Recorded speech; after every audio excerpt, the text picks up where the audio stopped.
hormati Ibu Wakil Bupati, yang saya hormati Bapak Ibu, segenap keluarga besar dari almarhum, dan kita semua yang ada sini, juga kedua Ibu Pendeta. Kami dari BPJS Ketenagakerjaan hari ini sangat merasa bahagia. Kenapa? Karena kita merasa kita bermanfaat untuk masyarakat di Malaka. Kenapa bermanfaat? Karena pada hari ini kita menjalankan program kita yang selama ini mungkin masyarakat yang lain belum tahu apa itu program BPJS Ketenagakerjaan. Karena yang selama ini tahu ini program BPJS cuma satu BPJS Kesehatan. Ketika kita sakit, bawa kartu, pergi berobat, selesai. Tetapi pemerintah mengadakan program jaminan sosial ini ada dua, BPJS Ketenagakerjaan dan BPJS Kesehatan. Bedanya di apa? Kalau BPJS Kesehatan, kita sakit, batuk, pilek, demam, dan lain sebagainya, kita bawa kartu ke puskesmas, ke fasilitas kesehatan yang lain, tunjukkan dan kita berobat. Per bulannya ada iurannya juga. Tetapi kalau BPJS Ketenagakerjaan, kita punya 4 program, malahan sekarang sudah 5 program. Ada program jaminan kecelakaan kerja, jaminan kematian, jaminan hari tua, jaminan pensiun, dan jaminan kehilangan pekerjaan. Banyak ya? Jaminan-jaminan tersebut akan saya jabarkan sebentar. Nah, hari ini kita di sini kita menjalankan satu program jaminan, yaitu manfaat jaminan kematian. Jaminan kematian itu yang seperti apa? Jaminan kematian itu jaminan yang diberikan pemerintah kepada ahli waris dari peserta ketika peserta sudah tidak ada lagi, sudah meninggal. Jadi itu jaminannya berupa uang santunan sebesar 42 juta.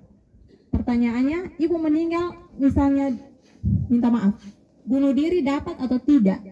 Atau meninggal pakai kriteria, harus meninggal sakit kah, harus meninggal sehat-sehat baru sakit, sehat-sehat baru meninggal baru dapat santunan. Nah, jaminan kematian ini tidak ada kriteria. Bapak-bapak gas motor mabok-mabok jalan misalnya, gas motor mabok-mabok jalan terjadi sesuatu, meninggal tetap dapat. Mohon maaf, bunuh diri tetap dapat. Yang penting tidak ada napas lagi, itu tetap dapat. Begitu. Tapi jangan berpikir untuk mama-mama dong main film Indosiar sudah, bawa kopi taruh sedikit. Nah, bapak PS bapak 42 sudah datang. Jangan ya. Kita tidak berharap seperti itu. Kita tidak berharap. Tetapi kita manusia ini pasti ke situ. Pasti jalannya ke situ. Nah, kalau kita sudah jalannya ke situ, seharusnya kita tidak meninggalkan beban untuk yang masih ada, untuk yang hidup. Kita punya istri, kita punya anak, kita punya keluarga, tetap istilahnya dapur tetap berasap. Walaupun ada kedukaan, walaupun kita susah, kita kehilangan kita punya orang tercinta, tapi secara finansial kita tidak susah, tidak menimbulkan kemiskinan yang baru.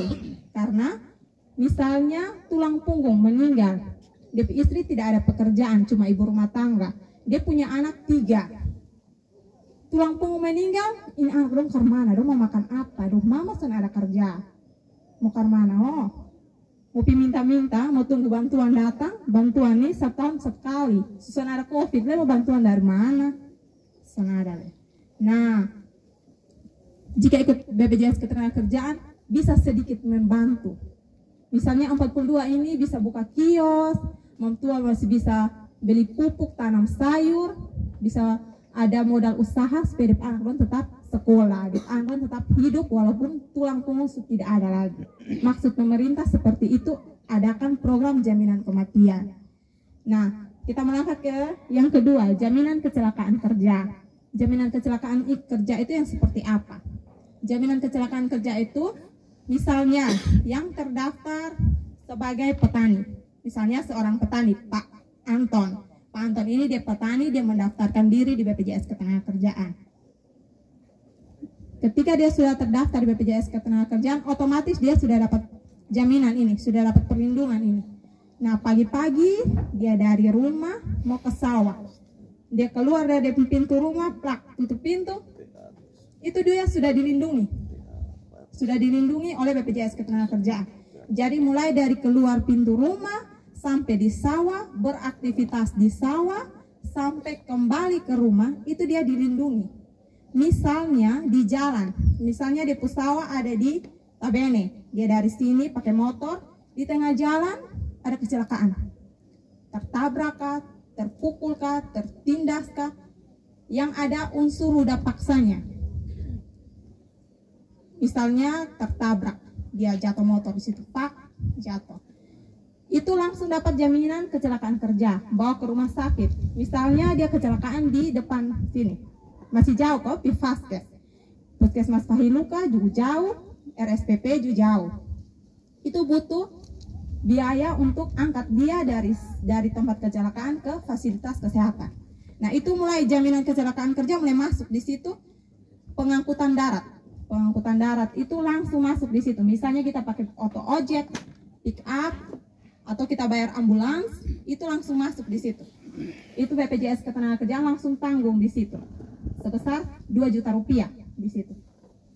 Terserah dia mau bayar 500.000 kah, 700.000 kah, maksimalnya 2 juta rupiah untuk pengangkutan darat.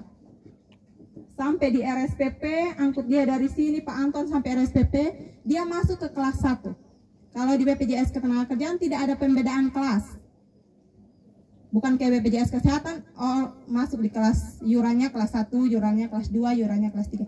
Kalau BPJS Ketenagakerjaan semua, mau nelayan, petani, apa saja yang penting dia terdaftar, dia masuk di kelas 1. Terkecuali ruang kelas 1 penuh. Itu kita kembalikan ke haknya rumah sakit, mau kasih ke ruang keberapa. Tapi untuk haknya itu hak pasien, hak peserta BPJS Ketenagakerjaan dapat di kelas 1. Nah, ketika dia sudah masuk rumah sakit dan dia harus dirawat, semua biaya pengobatannya tidak terbatas, itu ditanggung BPJS Ketenagakerjaan. Jadi misalnya harus amputasi, harus operasi dan lain sebagainya tetap ditanggung. Nah, misalnya sudah di pengobatan tidak tertolong, karena kita pasti sakit nih, 3 kemungkinan. Sembuh tapi cacat, dan terakhir meninggal. Pasti. Kalau sakit 3 kemungkinan ini pasti terjadi di kita kehidupan.